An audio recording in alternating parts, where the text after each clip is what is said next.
Hare Krishna. Welcome back to our series Demystifying Reincarnation. We discussed elaborately in the past 7 sessions about past life memories, and now we'll be discussing about near death experiences.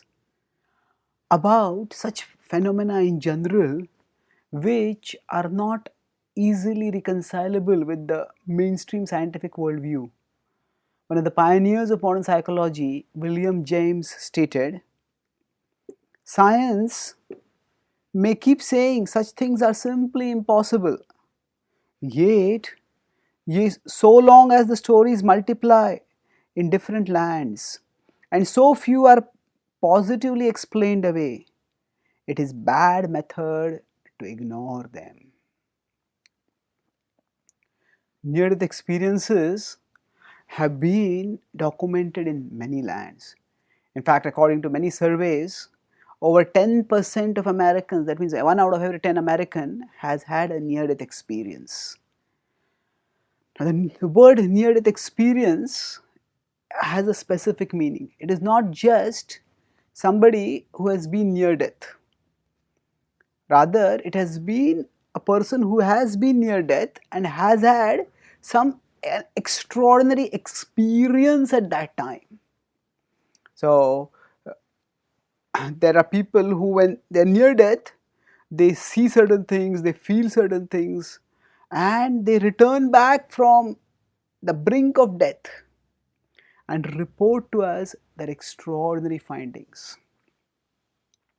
So, near death experiences usually have as a category within them out of body experiences. So, in a typical near death experience, the subject falls unconscious and comes very close to death because of cardiac arrest, because of an accident, because of some other medical complication. And at that time, the subject finds oneself out of the body. That's why it's also called an out of body experience. And they observe themselves from a perspective above their body. They see who all the people around are. If they get a heart attack in a hospital, then they see the nurses rushing around, medical staff trying to resuscitate, and they see themselves, their own body, and they see their vicinity. And sometimes they feel themselves floating and moving away from the immediate vicinity to see things beyond their vicinity also. And then so this is the normal part of the near death experience. Of course, the whole experience is extraordinary. In that sense, you could say it's abnormal, but normal in the sense that they are seeing their normal situations, normal vicinity. But after that, they often feel that they are floating out, and they float far into the sky, and they arrive at a distinct realm where they see some extraordinary visions. They often meet their deceased relatives, or they meet the sacred icons of their religious traditions. They experience in front of their eyes a review of their own life where their actions are assessed in front of them, where they feel a panorama of emotions going through themselves as they feel themselves being evaluated, they feel themselves evaluating their actions. Often before they reach this mysterious realm, they feel that they are passing through some kind of a tunnel out of which they come, and then they reach such a realm. And at that point, they may have some interaction, some discussion with their religious sacred icons or with their deceased relatives, and they may be told to, or they may decide to, return back to their body. And then they describe themselves waking up. Waking up, suddenly they're back in their body, and they feel, in some of the cases, they're mysteriously healed of their diseases. Near-death experiences have attracted much depiction in the popular media, but often their depiction has focused on these paranormal visions. So, for example, some Christians may say that, oh, in my near-death experience, I went into the heaven and I saw Jesus. And then other Christians may say, this proves that Jesus is real. This proves that heaven is real. This proves that our faith is the true faith. Now that is one way of looking at near-death experiences. The problem with focusing on the paranormal visions is that they are unverifiable. There is no other way to know except based on the testimony of that person who is claiming to have had those visions, that the visions were actually for real. Such visions can easily be explained away by the skeptics as hallucinations, as imaginations of a religious believer who wants to believe that one will not end with death, that one will continue to live. Of course, there have been a few cases where skeptics or even atheists have had such visions, and their beliefs have transformed because of that. But for us, if we are going to focus on a scientific study of the subject, then the most relevant among these among these near-death experiences would be the observations by these subjects, by these near-death experiencers of themselves and their vicinity. And whatever they reported seeing, that could be tested against the medical record of what happened. And then it could be evaluated whether what they told was right or not, and whether they could have known this by any other means or not. If they could not have known it by any other means, then that would indicate that they actually their accounts were real. They actually came out of their body and saw themselves from outside the body. And this would substantiate the idea that our core existence, we ourselves, are different from our bodies. That our body is simply our mortal shells, and we, the soul, is the essence who is different from the body. So whereas past life memories indicate that the soul leaves one body and goes to another body, past life memory near-death experiences indicate that the soul can leave the body and come out of the body and observe oneself from outside the body. So let's now look at near-death experiences more closely and evaluate how these experiences can or cannot be explained. One common dismissive explaining or explaining away of near-death experiences is by saying that they are hallucinations, that these are simply hallucinations of people who are near death. Now, there are several problems with this hypothesis. Let's compare. Say, first is that hallucinations generally comprise of disorderly events with hazy visions. When people hallucinate, just things seem to be happening chaotically. This, that, this. So it doesn't make any sense. Whereas NDEs almost always comprise of orderly events with clear perception. In fact, many of the NDRs say that their experience was not just real, they say that it was realer than reality. It is a deeper, a higher, a richer version of reality that they experience at that time. And usually hallucinations, after they get over, the subjects are left feeling disturbed and agitated. But after the NDEs, the subjects feel calm and serene. Hallucinations just come and go, and they have practically no noteworthy long-term effect on those who have hallucinated. Near-death experiences, on the other hand, are often life-transforming. Many of the near-death experiencers, the NDERs, they adopt a more spiritual, a more selfless, a more purposeful lifestyle with a more spiritual reorientation of their beliefs. In terms of causes, hallucinations are often caused by anorexia, that is lack of oxygen, and which leads to confusion. NDEs often occur in circumstances where there was no lack of oxygen, and correspondingly there is no lack of mental clarity. In fact, there is great mental clarity in the case of NDEs. Fifth difference between the two is that sometimes hallucinations are caused by hypercarbia, that is a shortage of carbon dioxide. Now, most NDEs occur in well documented well cared for, well monitored medical settings such as a hospital or a ICU, and there is no possibility of carbon dioxide over there. Some hallucinations, sixth point of difference is that some hallucinations are caused because the subjects as a part of their medication took some hallucinogens, some chemicals or some medicines that induce hallucinations. In contrast, many of the near-death experiences occur in times when the patients were under medical supervision and what kind of medicines they were taking was carefully monitored and there were no hallucinogens as administered to them.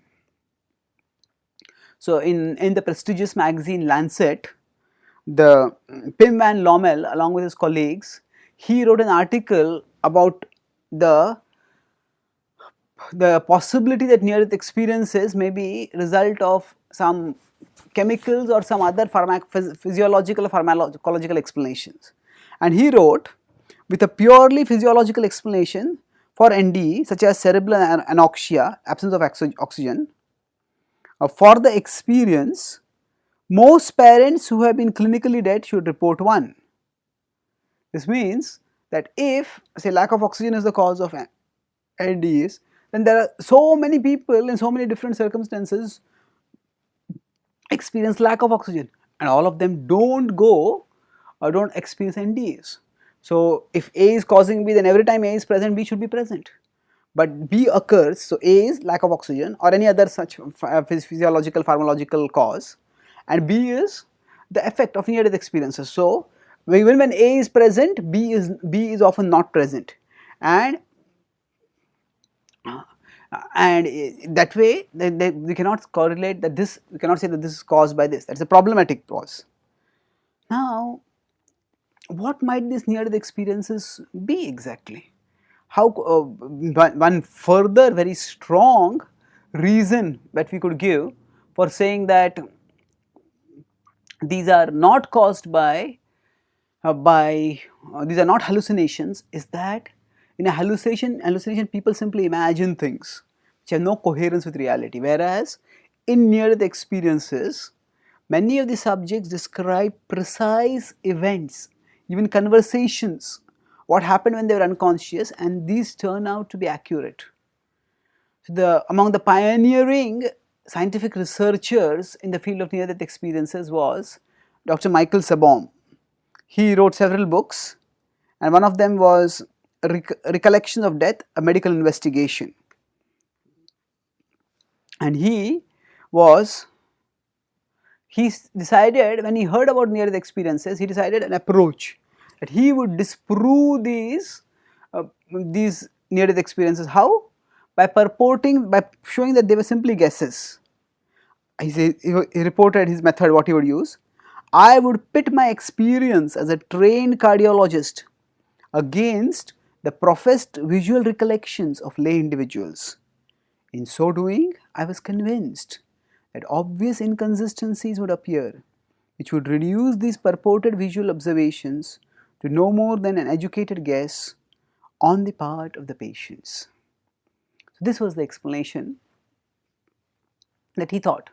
Okay, even if some people say that something was, I saw this, and they said, okay, it could be just that they guessed it and they guessed it right. So as he studied for several decades doing research, gradually the investigation itself chipped away at his skepticism, and he reported many cases. So let's discuss one such case which helped him recognize that educated guess was not a satisfactory explanation. So there was a retired Air Force officer, Air Force pilot, who suffered a cardiac arrest, and he was brought in the hospital. And after he came back to consciousness, he said that he saw himself from a perspective above his body. And he said he noticed that next to him, the medical staff had brought a big machine, which he recognized as a defibrillator. But he said that there were two needles on it. And then one needle went up immediately, and the other needle, it went up slowly up. And it was not like it was measuring something, like sometimes something measured, as soon as you touch it, the needle shoots up. It was gradually going up. and he described several other circumstances or other circumstantial events also. But Sabom found this fascinating because he said that this defibrillator was not commonly used. Now the defibrillator basically is a device which gives electric shock to the patients. So when in a cardiac arrest, basically the patient's heart stops functioning. And how do we get the heart to function? Basically you have to shock the heart. You shock the heart by giving a high level electric shocks. And because by that shock, sometimes what happens is the subject is thrown up and down, but in that process the heart starts pumping and beating once again. So he said that this kind of defibrillator it had two needles, because the first needle was used to set to decide how much voltage shock is to be given. And so that it got set immediately. The doctor would tell, okay, make it at this level. And then after that, the second needle would charge gradually, because that was the amount of charge that was the defibrillator was being raised to that charge. The defibrillator is never charged and kept in advance, because accidentally if someone touches or accidentally it comes in contact with something else, the sheer amount of charge can cause damage, even death. So this is the way it is charged, and this kind of defibrillators were common in the past, but they are not very common now, and it is unlikely that a lay person could have known this. So first of all, let's look at the possibility. He said that this person is lying on the ground, lying on his back, and the defibrillator is next to him, and these needles, two needles, are facing the staff. So there is no way that a subject lying on the ground, lying on the bed, can see the needles of the defibrillator. And not only that, the subject was in the middle of a heart attack. So how can somebody in the middle of a heart attack notice something like a defibrillator and its needles and the way those needles are functioning? On top of that, subject was about to be given electric shock, means that the condition was so critical that the subject was most likely unconscious and near death, and the subject was at an angle from which the defibrillator could not be noticed, and yet he noticed it, and noticed it carefully. Okay, this needle has gone up first, this needle is going on slowly up. How could he methodically notice like this? So this seemed to be very unlikely to be result of educated guess based on past general knowledge. And then he did further studies, and he evaluated. He made a test group and a control group, and asked subjects to tell what they had experienced or what they think they would have happened in a surgery, during a surgery, or during the time when they were unconscious. So there were near-death experiences. There's a near-death experiences test group. They were told, you describe what happened during your surgery, and then he had another group, control group. What was that? They did not have near-death experiences, but they had the educational and socio-cultural backgrounds similar to that of the near-death experiencers, and they were asked to guess what all would happen in a near-death experience. And it was found that so they had 25 subjects who were asked to guess, and out of them 2 of them could not guess at all, and 20 of the remaining gave major errors in their description. On the other hand, there were 32 subjects who had NDEs. Out of that, 26 gave precise descriptions, precise methodical descriptions. And therefore, now one thing is, they give, again there is objectivity over here. What the NDRs tell can be recorded, and usually whatever happens in an operation, that is recorded in medical documents. So the two could be correlated, and it could be observed how accurate they were. And time after time, Sebam found remarkable accuracy in the finding of these subjects, and based on that he decided these NDEs accounts most likely are not subtle fabrications based on prior general knowledge. Now, there is one more reason why the near-death experiences cannot be a result of prior general knowledge. Why? What is that reason? That the near-death experiences describe not only general features of surgery, they also describe specific events that happened during their surgery alone. So for example, in the Journal of Scientific Exploration, E.W. Cook and his colleagues describe the case of Al-Sulaiman. He had a near out of body experience on 18 January 1988 when he was having emergency coronary quadruple bypass surgery at Hartford Hospital in Hartford, Connecticut. And when his heart was about to be opened during the surgery, he found that Dr. Hiroyoshi Takata, who was operating him, he started doing something peculiar, as if he was trying to fly. He was moving his elbows like this, moving his elbows, pointing like this, pointing like this. So he was feeling, it's very peculiar. What is the doctor, instead of doing surgery, what is he trying to fly?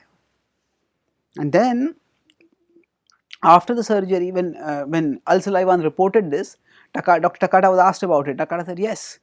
After when he had cleaned himself, disinfected his hands for doing a surgery, and after while he was about to start doing a surgery, he had a habit of avoiding touching anything, even the possibility of touching anything that might be infected.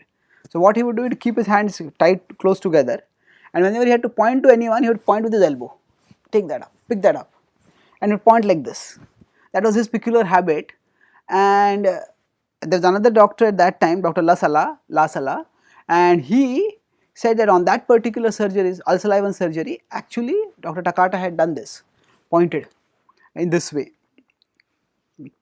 Now further, there are other researchers who, for example, another case was when a lady, she expected her surgery to take place, and instead of the main surgeon, it was the chief intern who started doing the surgery. She felt scandalized. I am paying for the surgery and expect this reputed surgeon to do the surgery, but why is this person doing the surgery? Now that's what she saw, and nobody had told her this, but it turned out to be true. Further,